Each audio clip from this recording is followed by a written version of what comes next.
አክብሮታይ ሰላምታችን በያላችሁበት ይድረስ የተወደዳችሁ የኢትዮ ፎረም ቤተሰቦች፣ እነሆ የዕለቱን ዘገባዎቻችንን ከዚህ እንደሚከተለው ወደ እናንተ ማድረስ ጀመርን። አበይት ነጥቦቹን በቅድሚያ ቄሮ ስርዓታችንን ሊከላከል እንጂ መሳሪያ አንስቶ ሊዋጋን አይገባም ሲሉ አቶ ሽመልስ አብዲሳ ገለጹ። ጨቋኞችን የገረሰስነው ለተመለሰ የመብት ትግልና ለጠላቶች ልንዋጋ አይደለም ሲሉም አብራርተዋል። እሳቸው ቢሾፍቱ ላይ ይህንን እያሉ አገዛዛቸው ደግሞ በክልሉ የድሮን ድብደባዎችን ማድረሱ ተሰምቷል። በቀዳሚነት የምንመለከተው ጉዳይ ይሆናል። የፋኖ ኃይሎች አዛዦች ጭምር የተገደሉባቸውን ውጊያዎችን ማከናወናቸው ተሰማ። የመከላከያ ሰራዊቱ አዛዦች ደግሞ እየተዋጋን ያለነው ከሀገር ሻጭ ጋር ነው ባይ ናቸው። ሰሙታላችሁ። የትግራይ ጊዜያዊ አስተዳደር ከሰሞኑ ከተሰራጨው የደሞዝ ጉዳይ ጋር በተያያዘ ምላሽ ሰጥቷል። የመንግስት ሰራተኞች ደሞዝ ተለቋል በሚል ከሰሞኑ የተሰራጨው መረጃ ከእውነት የራቀ ነው ሲልም አስተባብሏል። ዝርዝሩን አዘጋጅተናል። አዲስ አበባ በኢራን ሚሳኤሎች ራዲየስ ውስጥ ናት ሲል ኤምባሲው ገለጸም። ሌላኛው ኤምባሲ ደግሞ ከኢራን ጋር ለድርድር የሚቀመጥ ባለስልጣን የለንም የሚል ማብራሪያን ከአዲስ አበባ አውጥቷል። ሌላኛው መረጃችን ነው። ኢራን የእስራኤል የኬሚካል ማምረቻ ፋብሪካና የኩዌት የኃይል ማሰራጫን መታች። የአሜሪካና የእስራኤል ድብደባዎች ተጠናክረው የቀጠሉ ሲሆን ከፊል የቴሄራን አካባቢዎችም በጨለማ መዋጣቸው ተሰምቷል። ዶናልድ ትራምፕ ልክ እንደ ቬንዙዌላ የኢራንን ነዳጅ መውሰድ እንደሚፈልጉ ተናግሯል። ኢራን ደግሞ የዓለምን ኢንተርኔት ለማጥቃት ዝታለች። የተወደዳችሁ የኢትዮ ፎረም ቤተሰቦች አብራችሁን ስትቆዩ እነዚህን እና ሌሎችን መረጃዎችን ታደምጣላችሁ። ሰናይ ቆይታ ይሆንላችሁ። ቄሮ ስርዓታችንን ሊከላከል እንጂ መሳሪያ አንስቶ ሊዋጋን አይገባም ሲሉ አቶ ሽመልስ አብዲሳ ገለጹ። ጨቋኞችን የገረሰሰ ነው ሲሉ ተሰምተው ለተመለሰ የመብት ትግልና ለጠላቶች ልንዋጋ አይደለም ሲሉም አብራርተዋል። እሳቸው ቢሾፍቱ ላይ ይህንን እያሉ አገዛዛቸው ደግሞ በክልሉ የድሮን ድብደባዎችን ማድረሱ ተሰምቷል። ከቀናት በፊት የኦሮሞ ነጻነት ጦር ባወጣው መግለጫ የአብይ አህመድ አገዛዝ በቀጣይ ወራት ያዘጋጃቸው የስልጣኑ ማስጠበቂያ ካርዶች በሚል መዘርዘሩ የሚታወስ ነው። የአዲስ አበባ የባለቤትነት ጉዳይ፣ የምርጫ፣ የሃይማኖት፣ የህገ መንግስት ማሻሻያ ወዘተ የሚሉት እንደሚገኙበትም ጠቅሶ ነበር። ከነዚህም ባሻገር በቀዳሚነት ያነሳው ግን በቄሮ ስም የተዘጋጀ አጀንዳ ስለመኖሩ በመግለጽ ነበር። ከአብይ መንግስት ጋር በጥቅም የተሳሰሩና የተጣመሩ ግለሰቦችን በማሰማራትና በማደራጀት የቄሮ እንቅስቃሴን ስምና ምልክትን በመለጠፍ እንደ እውነተኛ የቄሮ ታጋይን በማቅረብ በወንድማማቾች መካከል መታኮስን ማስቆም የሚሉ ቅስቀሳዎችን ለማከናወን ዝግጅት እየተደረገ ነው። አብዛኛው ቄሮ ግን ዝም እንዲል ተደርጎ ወይንም በስራ አጥነት እንዲሰቃይ ሆኖም የዚህ ካርድ መዘጋጀት ዓላማውም የኦሮሞ ወጣቶችን ለመከፋፈል ነው በሚል መግለጹም ይታወቃል። የነጻነት ጦሩ እንደተባለውም ርዕሰ መስተዳደር ሽመልስ አብዲሳ ከዱባይ ሕክምናቸው መልስና ሌሎችም የብልጽግና ሹማምንት የመሩት የመድረክ በቢሾፍቱ እየተካሄደ ነው። አቶ ሽመልስ የክልሉን ወጣት ከነቀምት እስከ አዳማ ጠላቶች የሚሏቸው ሌሎች የኢትዮጵያ ህዝቦች በመዋጋት ደጋግመው ሲዘልፉት ተሰምተው ያውቃሉ። አሁን ደግሞ ቄሮ ጨቋይ ስርዓትን የገረሰሰ ነው እያሉ አቅርበው በክልሉ ሰላም ሰፍኗልም ብለው ይህንን ተጎናጸፍ ነው ያሉትን ድልና ሰላምን ማጽናትና መከላከል እንጂም መዋጋትን አንቀበልም ሲሉም ተደምጠዋል። ከናንድሮ ኦሮሞን ሂሪቻ አርገቹፍ ቀብሳይ አማ ካን ቀብሳው ቀምኑ ሂሪቻ አከሚት ትጋርጋረሙ ቀምናረት የኦሮሞ ህዝብ ከዚህ በፊት መብቱን ለማስከበር ነበር የታገለው። ያንን ድል ደግሞ ጨቋኞቹ ላይ ያረጋግጠናል። እንዴት ይህንን የኛን ድል እናጽናው ነው ጥያቄው። እንነጋገር። የጥፋት መንገድ የምትከተሉ ቄሮች ያገኘነውን ድል የምታሰናክሉ ናቸው። የትጥቅ ትግል አያስፈልግም። መሳሪያ በሚያስፈልግበት ዘመን ኦሮሞ መሳሪያ ታጥቆ መስዋዕትነት ከፍሏል። አሁን ያለው ሁኔታ ግን ያንን የሚጠይቅ አይደለም። ጫካ ያላችሁ ወንድሞቻችን ጊዜያችሁን አታባክኑ፣ አያዋጣችሁም። በሰላማዊ መንገድ ካልመጣችሁ ፍጻሜ አያገኝም። የሰላምና ጸጥታ ሁኔታው በጣም ወሳኝ ምዕራፍ ላይ ነው። መስዋዕትነትን ከፍለንበት ነው እዚህ ያደረስ ነው።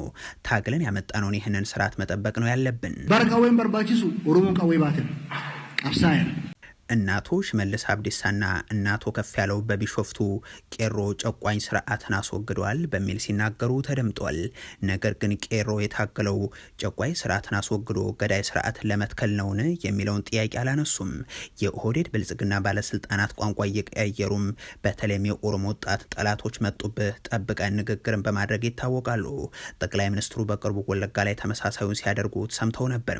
እናቶ ሽመልስን ቢሾፍቱ ላይ የሰላም ሰፍኗል ወጣቱ ይከላከለን ወዘተ እያሉ እየተናገሩ በወለጋ ወጣቶች ላይ ደግሞ የአየር ኃይላቸውን አሰማርተው ውለዋል። ትናንት በምስራቅ ወለጋ ጊዳ አያናም፣ በሆሮ ጉድሮ ወለጋ አቤ ደንጎሮ የተለያዩ ስፍራዎች ላይ የአየር ጥቃቶች ተፈጽሞ ሰብአዊና ቁሳዊ ጉዳቶች ማጋጠማቸውም ተነግሯል። የኦሮሞ ነጻነት ጦር በበኩሉ በምዕራብ ወለጋ ኢባንቶ ወረዳ ቂሎ ከተማ አስተዳደር በመንግስት ኃይሎች ካምፕ ላይ ጥቃትን ከፍቶ ጉዳት ማስከተሉን ገልጿል። እናቶች መልስ ሰላም ሰፍኗል ሲሉ ከአዲስ አበባ ቅርብ ርቀት ባሉ እንደ ጭቢ ባሉ ስፍራዎች ደግሞም ከሰሞኑ የደረሰው ጥቃት የሚታወቅ ነው። የፋኖ ኃይሎች አዛዦች ጭምር የተገደሉበትን ውጊያ ማከናወናቸውን ገለጹ። የመከላከያ ሰራዊቱ አዛዦች ደግሞ እየተዋጋን ያለነው ከሀገር ሻጭ ጋር ነው ባይ ናቸው። ብልጽግና በአማራ ክልል የሚያደርገውን ጦርነት ሲጀምር ከህወሓት ጋር የደረስነው የሰላም ስምምነት ያልተዋጥላቸው ጸረ ሰላም ኃይሎች ጋር የሚል ቅስቀሳን ያደርግ ነበር። በኋላም የሌባና የሽፍታ እያለ ገልጸው እንደነበር የሚዘነጋ አይሆንም። ይህንን ተከትሎ ደግሞም ሽፍታው ጃውሳው ኋላ ቀሩ ጠፍቷል፣ ገዳም ገብቷል፣ 35,000 እጅ ሰጥቷል የሚለው ሌላ ፕሮፓጋንዳ ተከትሏል። አሁን ደግሞ ከህወሓት ጋር የሚሰራ ለሻቢያ አልፎ አልፎም ለግብጽ የሚላላክ የሚል ማብራሪያ መስማትን የተለመደ ሆኗል። የክልሉ ወጣቶች በ2 ዓመት ከመንፈቅ ጊዜ ውስጥ ብቻ እነዚህን ነገሮች ሁሉ እንዴት ሆኑ የሚለውን ለማወቅ ግን ብልጽግና መሆን ሳያሻ አይቀርም። ለብልጽግናው አገዛዝ ስልጣን መጽናት ሰራዊቱን የሚያዋጉ የጦር አዛዦችም ከሰሞኑ በሸዋና ጎጃም ተገኝተው የሚያቀርቡት ንግግርም አዲሱን ትርክት የሚያመላክት ነው። የምስራቅ እዝ አዛዡ ሌተናንት ጀነራል መሐመድ ተሰማ ሀገር ሻጮች ጋር ነው የምንዋጋው ይላሉ። ላኪና ተላላኪ እያሉ እሳቸው ሲላላኩት የነበረው ሻቢያንም እየጠቀሱ ይከሳሉ። በእርግጥ እንዲህ ያለው ማብራሪያቸውን ደጋግመው የተናገሩ ስለመሆኑ በዚህ ዓመት የመጀመሪያው ሰሞን ያደረጉት ንግግርም ማሳያ ይሆናል። ከግብጽ ከኤርትራ ከጽንፈኛው ጁንታ ጋር በጋራ ተወያይተው የጋራ ሰነድ አዘጋጅተው ኢትዮጵያን በሁሉም አቅጣጫ እንውጋት ብለው በ10 ጣታቸው ፈርመዋል። መሬት ላይ ያለው እውነታ ደግሞ እነዚህ ኃይሎች በዋሉበት እንኳን ማድረግ አልቻሉም። አሁን ላይ ከዛሬ 2 ዓመት በፊት ቢፎክሩ እንኳን ወረዳዎችን፣ ዞኖችን ግማሽ በግማሽ ይዘው ነው ነበር። የለም መሬት ላይ የለም።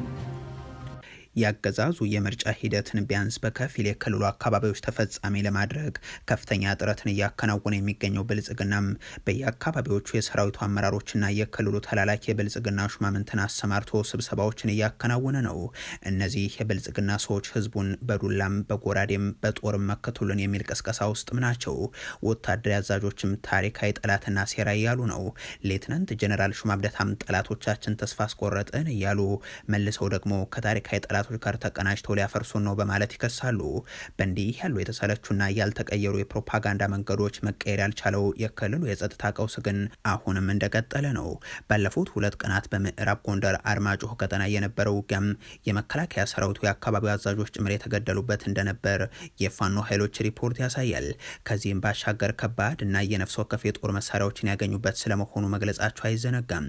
በጎጃም ቀጠና ከክልሉ ርዕሰ መዲና ባህር ዳር አቅራቢያ ጭስ አባይና ገርጨጭ ተብለው በሚጠሩ አካባቢዎች በክልሉ ኃይሎች ላይ እንደዚሁም በወሎ ቀጠና ተንታ አካባቢ የተደረጉ የተኩስ ልውውጦችም በምሳሌነት ይነሳሉ። የትግራይ ጊዜያዊ አስተዳደር ከሰሞኑ ከተሰራጨው የደሞዝ ጉዳይ ጋር በተያያዘ ምላሽ ሰጥቷል። የመንግስት ሰራተኞች ደሞዝ ተለቋል በሚል ከሰሞኑ የተሰራጨው መረጃ ከእውነት የራቀ ነው ሲልም አስተባብሏል። ይህንን ምላሽ የሰጠው አንዳንድ አካላት የብልጽግናው መንግስት ደሞዝ እንዲፈቅድ ማድረግ ቻል ማለታቸውን ተከትሎ ነው። የትግራይ መምህራን፣ የጽዳት ሰራተኞች፣ ሐኪሞች፣ አትክልተኞችና ሌሎችም የላባቸው ዋጋ የሆነውን ደሞዛቸውን ለመክፈል የሚያስችለው ገንዘብ ተከልክሎ እያስተናገዱት ያሉት መከራ እንደቀጠለ ነው። በዚህ ነባራ ሁኔታ ላይ የክልሉ ጥቂት የማይባለው ልሂቅ ደግሞ የነዚህ ሰራተኞች ቢያንስ በልቶ ማደር ጉዳይ ሳይሆን በጀቱ የልማት ነው መደበኛ አሊያስ ድጎማም ለጦርነት ዝግጅት ሊውል ነው ወይንስ አይውልም የሚል ክርክር ውስጥ መገኘቱ አሳዛኙ የክልሉ የፖለቲካ ቀውስ ማሳያ ተደርጎ ሲነሳ ይሰማል። እንዲያም ሆኖ ውድ ወለዶ የተሰኘ ፓርቲን ጨምሮም አንዳንዶቹ ከፌደራል መንግስቱ ጋር ይህ የክልሉ ሰራተኞች ደሞዝ እንዲከፈል ነገር ግን የሚከፈልበት መንገድ እንዲስተካከል ጥረት እያደረግን ነው ሲሉ ሰምተው ነበር። ከዛ በኋላ ደግሞ የታገደው ደሞዝ እንዲለቀቅ ከአገዛዙ ባለስልጣናት ጋር ተስማማን መግለጫ ማሰራጨታቸውም የሚታወስ ነው። በእርግጥ የብልጽግናው መንግስት የገንዘብ ሚኒስትር ዴታዎች ጭምር ከሚኒስትሩ አህመድ ሺዴ ውጭም በትግራይ ጉዳይ ላይ ምላሽና መግለጫ እንዳትሰጡ በሚል ትዕዛዝ መስጠቱን መዘገባችን የሚታወስ ነው። ከዚህ ጉዳይ ጋር በተያያዘ ምላሽና መግለጫውን ያወጣው የትግራይ ጊዜያዊ አስተዳደር ደግሞ ከሰሞኑ ከደሞዝ ጋር በተያያዘ የተሰራጨው መረጃ ውሸት ነው ይላል። በዚህ ሰሞን የትግራይ መንግስት ሰራተኞች ደሞዝ በጀት ከፌደራል መንግስት ተልኳል ተብሎም በማህበራዊ ሚዲያ፣ ዲጂታል ሚዲያና በተለያዩ የመገናኛ መንገዶች የሚሰራጨው መረጃ መሰረት የሌለው ፍጹም የተሳሳተና ህዝብን ለማሳሳት የተዘጋጀ ነው ሲልም ነው ያነሳው። ከትግራይ ፋይናንስና ሀብት ማሰባሰብ ቢሮ የተገኘ መረጃ መሰረት እስካሁን ድረስ ከፌደራል መንግስት ለደሞዝ የሚውል በጀት አልተላከም ያለው የጀነራል ታደሰ ወረዳ አስተዳደር መግለጫ የተሰራጨው የሐሰት ወሬ ዋና ዓላማው የትግራይ መንግስትን ከህዝቡ በተለይም ከመንግስት ሰራተኞች ጋር ለማቃቃርና አለመተማመንን ለመፍጠር የተደረገ ተቀባይነት የሌለው ተግባር ነው በማለትም ይገልጻል። በፕሪቶሪያው ስምምነት መሰረት እስካሁን ሊፈጸሙ የሚገባቸው ዋና ዋና ጉዳዮች ማለትም ግዛታዊ አንድነትን ማስከበር፣ የተፈናቀሉ ወገኖችን መመለስና ዳግም ግንባታ ስራዎች እንዲፈጸሙ ማድረግ ሲገባም በተቃራኒው የፌደራል መንግስቱ ከህይወት ማዳን ጋር በቀጥታ የተያዙ መሰረታዊ ነገሮችን እንደ በጀት፣ ነዳጅ፣ ሸቀጣሸቀጦችና ሌሎችም አስፈላጊ አቅርቦቶችን በመከልከል በትግራይ ህዝብ ላይ የሚፈጽመውን በደል ቀጥሏል በማለትም ያብራራል። እናም ህዝቡም ይሁን የመንግስት ሰራተኞች በእንዲህ ያሉ የተሳሳቱ መረጃዎች ሳይደናገሩ በብሔራዊ አጀንዳና አንድነት ማጠናከር ላይ እንዲያተኩሩ ይጠይቃል መግለጫው። አዲስ አበባ በኢራን ሚሳኤሎች ራዲየስ ውስጥ ናት ሲል ኤምባሲው ገለጸም። ሌላኛው ኤምባሲ ደግሞ ከኢራን ጋር ለድርድር የሚቀመጥ ባለስልጣን የለንም የሚል ማብራሪያን ከአዲስ አበባ አውጥቷል። በመካከለኛው ምስራቅ ጦርነት የችግሩ እንዳፋ እየቀመሰ የሚገኘው በርካታው ዓለም ይህንን ጦርነት በአመዛኙ በገለልተኝነት እየተመለከተ እንደሆነ ይነሳል። ኢራን የሚሳኤልና የድሮን ጥቃቶችን የምታዘንብባቸው የመካከለኛው ምስራቅ ሀገራት እንኳን መከላከል ላይ ብቻ ተጠምደው ነው የሚገኙት። ከምስራቅ አፍሪካ ሳይጠሩ ኢትዮጵያን ከአንዱ ጎራ ውስጥ ለመክተት የሚተጉ መሪም አሉ። ጦርነቱ ከተጀመረ ወዲህ ወደዚሁ ቀጠና በብቸኝነት ተጉዘው ኢራንን አውግዛለሁ ማለታቸውም ይታወቃል። ጠቅላይ ሚኒስትር አብይ አህመድ የሆነው ሆኖ ከዛው ከምስራቅ አፍሪካ የእስራኤል ኤምባሲዎች አንዱ ደግሞም አዲስ አበባ በኢራን ሚሳኤሎች ራዳር ውስጥ ናት የሚል መግለጫን አውጥቶ መነጋገሪያ ሆኗል። ጉዳዩን በምስል ጭምር በማጋራት ያሰራጨው ደግሞ በኬንያ የሚገኘው የእስራኤል ኤምባሲ ሲሆን ለአፍሪካ ሀገራት የተጠንቀቁ መልእክትንም አያይዟል። ኤምባሲው እንዳሳወቀው ከሆነ የኢራን የረጅም ርቀት ሚሳኤሎች ከቴህራን 4000 ኪሎ ሜትር ርቀት ላይ የመምታት ራዲየስ ያላቸው ናቸው። እነዚህ ሚሳኤሎች ቢተኮሱ በአፍሪካ ቀንድ በቀላሉ የሚያገኟት በሚልም ይሄው ኤምባሲ አዲስ አበባን ቀዳሚ ከተማ አድርጓታል። አዲስ አበባ ከቴህራን 3200 ኪሎ ሜትር ርቀት ላይ ስለመሆኗ በማንሳት ከሶማሊያ ሞቃዲሾ 3700 ኪሎ ሜትር፣ ከኬንያ ናይሮቢ 4300 ኪሎ ሜትር፣ ደቡብ ሱዳን ጁባ ደግሞ 4000 ኪሎ ሜትር ርቀት ላይ ሚሳኤሎች የሚገኙበት ርቀት በሚልም አቅርቧል። እናም የጥቃቱ ቅርብ ሰለባ አዲስ አበባ ልትሆን ትችላለች በሚል የምስራቅ አፍሪካ ሀገራትን የተመለከተ ሪፖርቱን ገጹ ላይ አስፍሯል። አዲስ አበባ የሚገኘው የእስራኤል ኤምባሲ ደግሞ በአምባሳደሩ በኩል የእስራኤል ህልውና የሚረጋገጠው የኢራንን የኒውክሌር ተቋማትን በማውደም ነው ብሏል። የኢራን አገዛዝ ከሰላም ይልቅ ሽብርተኝነትን የሚያስፋፋ በመሆኑ ከሀገሪቱ ጋር ለድርድር የሚቀመጥ የእስራኤል ባለስልጣን እንደሌለ አምባሳደሩ መግለጻቸውንም አክሏል። ኢራን የእስራኤል የኬሚካል ማምረቻ ፋብሪካና የኩዌት የኃይል ማሰራጫን መታች። የአሜሪካና የእስራኤል ድብደባዎች ተጠናክረው ሲቀጥሉ ቴህራን ደግሞ በከፊል ወደ ጨለማነት ተቀይራለች ተብሏል። ዶናልድ ትራምፕም ልክ እንደ ቬንዙዌላ የኢራን ነዳጅ መውሰድ እንደሚፈልጉ ተናግሯል። ኢራን አሁንም ሌላ ጀነራሏን ያጣች ሲሆን የዓለም ኢንተርኔት አገልግሎትን ለማጥቃትም ዝታለች።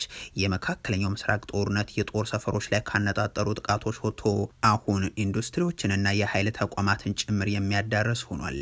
አሜሪካና እስራኤል በኢራን ከታቢዝ እስከ ቴህራን ያሉ ከተሞች ውስጥ የሚገኙትን ጨምሮ የተለያዩ ኢንዱስትሪዎችን እየደበደቡም ነው።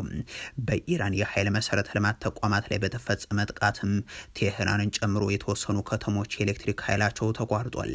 ባለፈው ምሽት በተፈጸሙ ጥቃቶች ከፍተኛ ፍንዳታዎች የተሰሙ ሲሆን የኢራን የኤነርጂ ባለስልጣንም ወዲያውኑ በቴህራንና በሌሎችም አካባቢዎች የኤሌክትሪክ ኃይል ተቋርጦ በርካታ መንደሮች ወደ ጨለማነት ተቀይረዋል ብሏል።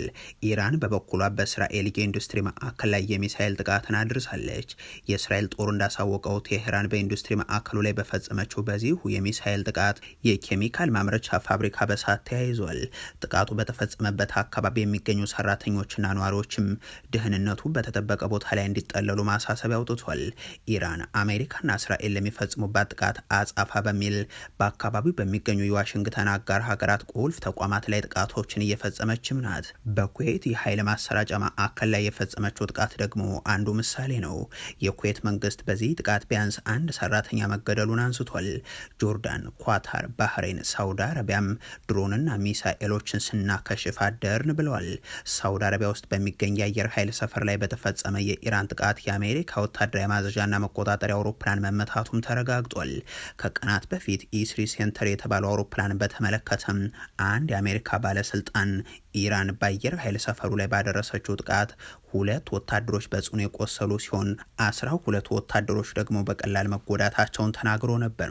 በሌላ በኩል ኢራን አሁንም ጄኔራሎቿን ማውጣቷን ቀጥላለች።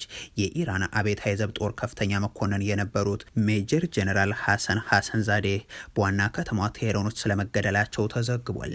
ኢራን ግን በጉዳዩ ላይ ማረጋገጫ የሚሆን ማስተባበያ አልሰጠችም። አዛዡ በቴሄራን የሚገኝ አንድ ክፍለ ጦር አዛዥ እንደሆኑ ግን ተዘግቧል። ሜጀር ጄኔራሉ በኢራን ወታደራዊ መዋቅር ውስጥ በተለይም የዋና ከተማዋን ጸጥታ በመጠበቅ ረገድ ከፍተኛ ሚና የነበራቸው አንጋፋ አዛዥም ነበሩ። ባለፉት 2 ቀናት ያለው የመካከለኛው ምስራቅ ጦርነት ገጽታ ሁነቱ የመርገብ ሳይሆን የመባባስ ሆኗል። የየመን ሁቲ ኃይሎች ወደ እስራኤል 2 ጊዜ ባሊስቲክ ሚሳኤል መተኮሳቸው መግለጻቸው ይታወቃል። ይህም በጦርነቱ ለመጀመሪያ ጊዜ በቀጥታ የተሳተፉበትን አጋጣሚ ፈጥሯል። አሜሪካን በኢራን ውስጥ ለሚደረግ የምድር ኦፕሬሽን እቅድ እያዘጋጀች መሆኑን ዋሽንግተን ፖስት መዘገቡ የሚታወስ ሲሆን 10 ሺህ የሚደርሱ የአሜሪካ ወታደሮች እንደሚሰማሩም ይጠበቃል። የኢራን ባለስልጣናት ደግሞ የአሜሪካ እግረኛ ጦር የኢራንን መሬት ከረገጠም ሬሳቸውን እንልካለን በማለት ማስጠንቀቂያ እየሰጡ ነው። የአብዮታዊ ዘቡ ቃል አቀባይ በጠንካራ ቃላት እነዚህ ወታደሮች ወደኛ ከመጡ የባህራችን ሻርኮች ምግብ ይሆናሉ ጭምር ሲሉ ነው የተሰሙት። የሆርሙዝ ሰርጥ መዘጋቱን ተከትሎም የነዳጅ ዋጋ በከፍተኛ ሁኔታ እየጨመረ ቀጥሏል። ጠንካራ ስርዓትና መጠባበቂያ የሌላቸው ሀገራት ደግሞ ከወዲሁ መፍረክረክ ጀምሯል። በዚህ ሁሉ መካከል ዶናልድ ትራምፕ ለፋይናንሻል ታይምስ በሰጡት ቃለ ምልልስ ደግሞ ነዳጁን የመቆጣጠር ፍላጎታቸውን አንጸባርቀዋል። ፕሬዚደንቱ የኢራንን ነዳጅ መውሰድ ፈልጋለሁ ብለዋል።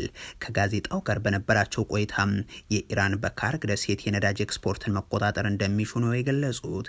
በዚህ በንጽጽር ሲያቀርቡ ደግሞ ከወራት በፊት በቬንዙዌላ ኒኮላስ ማዱሮን ከነባለቤታቸው አግተው አስረው የሀገሪቱን ነዳጅ እንደተቆጣጠሩበት ያለውን ሁነት በማንሳት ነው። እውነቱን ንገሬ ካልከኝ እኔ ፍላጎቴ የኢራን ነዳጅ መውሰድ ነው። ነገር ግን አንዳንድ የማይረቡ እዚህ ያሉ የኛ ሰዎች ለምን ይሄን ታደርጋለህ ይሉኛል። ደደቦች ስለሆኑ ነው በማለትም አክሏል። እኔ አሁን ኢራን የካርግ ደሴትን መከላከል የሚችል አቅም አላት ብዬ አላምንም። በቀላሉ እንቆጣጠረዋለን ሲሉም ተደምጧል። እሳቸው ይህንን ቢሉም የተቃውሞ ሰልፎችን እያስተናገዱ ግን ናቸው። በአሜሪካው ፕሬዚደንት ዶናልድ ትራምፕና ፖሊሲዎቻቸውን ለመቃወም በሚልም በተለያዩ ከተሞች ትናንትና ከትናንት በስቲያ በተካሄዱ ሰልፎች ቢያንስ 8 ሚሊዮን ሰዎች ተሳትፏል ተብሎ እንደሚገመት አዘጋጆቹ አሳውቋል። በአሜሪካ መንግስት ባለስልጣናት በተቃውሞ ሰልፎቹ ምን ያክል ሰዎች እንደተሳተፉ እስካሁን የቀረበ አሃዝ ግን የለም። አዘጋጆቹ እንደሚሉት ግን ነገስታትን አንሻም በሚል መፈክር በተካሄዱ ሰልፎች በ50 የአሜሪካ ግዛቶች 3100 መርሃ ግብሮች ተመዝግቧል። ዶናልድ ትራምፕን የሚተቹ ሰልፎች በአሜሪካውያን ሲካሄዱ ከአንድ ዓመት ባነሰ ጊዜ ውስጥ የሰሞንኛው ለ3ኛ ጊዜ መሆኑ ነው።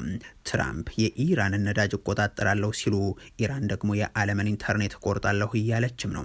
ኢራን በሆርሙዝ ሰርጥና በቀይ ባህር ስር የሚያልፉ የኢንተርኔት ኬብሎችን እቆርጣለሁ ስትልም ነው ያስጠነቀቀችው።